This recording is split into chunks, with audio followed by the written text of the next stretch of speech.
인터넷 중고거래 사기 해마다 늘고 있는데요. 사기 수법도 갈수록 치밀해지고 있습니다. 피해를 막기 위해 사기 이력이 있는 계좌를 조회할 수 있는 서비스는 있으나 마나인데다가 경찰에 신고해도 추가 피해가 이어지고 있습니다. 강혜슬 기자가 취재했습니다. 부산에 사는 직장인 A씨는 인터넷에서 공연 입장권을 원가에 판매한다는 글을 보고 거래하기로 했습니다. 판매자가 자기 신분증을 제시한 데다 계좌번호를 조회했더니 사기 신고 이력도 없어 안심하고 15만 원을 보냈습니다. 하지만 판매자는 돈만 받고 연락을 끊었습니다. 신분증도 다 보여주고 이제 계좌 목록이랑 이런 것도 다 똑같고 계좌를 검색을 해봐도 깨끗하다라고 나오고 SNS나 중고 거래 사이트에서 이 판매자에게 사기를 당한 피해자는 자체 집계한 것만 모두 1000여 명. 거래 물품도 공연 입장권부터 전자제품, 오토바이까지 다양했고 피해 금액은 수천만 원에 달합니다. 판매자가 사기에 활용한 건 다름 아닌 자유적금 계좌. 일반 계좌와 달리 제한 없이 계좌를 만들 수 있어서 거래할 때마다 새 계좌를 만들어 사기 이력 조회를 피했습니다. 문제의 계좌를 경찰에 신고해도 곧바로 피해를 막을 순 없었습니다.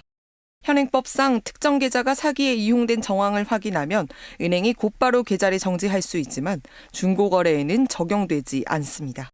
보이스피싱 범죄 같은 경우에는 적극적으로 계좌에 지급 정지가 됩니다. 그런데 물품 거래 사기 같은 경우에는 은행에 저희들이 공문을 보내가지고 요청을 해야 되는 시간이 있고.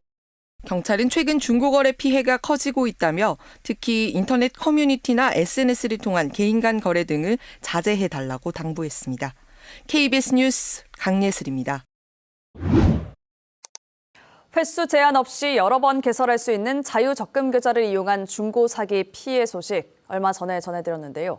연락을 끊었던 판매자들이 다시 접근해 온다면 주의하셔야겠습니다.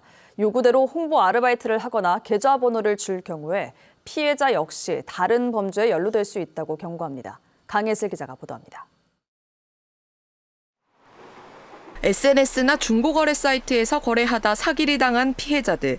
같은 판매자에게 사기 피해를 본 사람만 자체 집계로 1000여 명에 이릅니다. 그런데 경찰 수사가 시작되자 연락을 끊었던 판매자가 일부 피해자들에게 다시 접근했습니다. 환불을 해줄 테니 경찰 신고를 취하하라고 요구하거나 거치지 올라간 걸 씌워 기분 나쁘다 안 주면 환불을 하고 뭐 이렇게 안 하겠다 이런 식으로 협박도 하고 홍보 아르바이트를 해주면 환불을 해주겠다고 하는 경우도 있었습니다.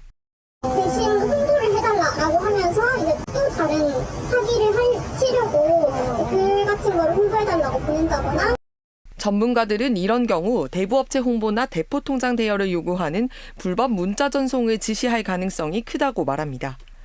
특히 환불 조건으로 계좌번호를 요구할 때도 있는데 다른 판매 사기나 전화금융 사기 범죄에 연루될 수 있다고 경고합니다.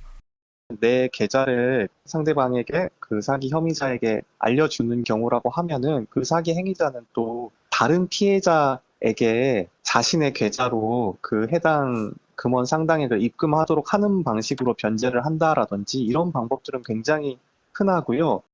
경찰 역시 사기 혐의 판매자의 요구에 응하면 더 큰 피해로 이어지거나 공범에 연루될 가능성이 크다며 주의를 당부했습니다. KBS 뉴스 강예슬입니다.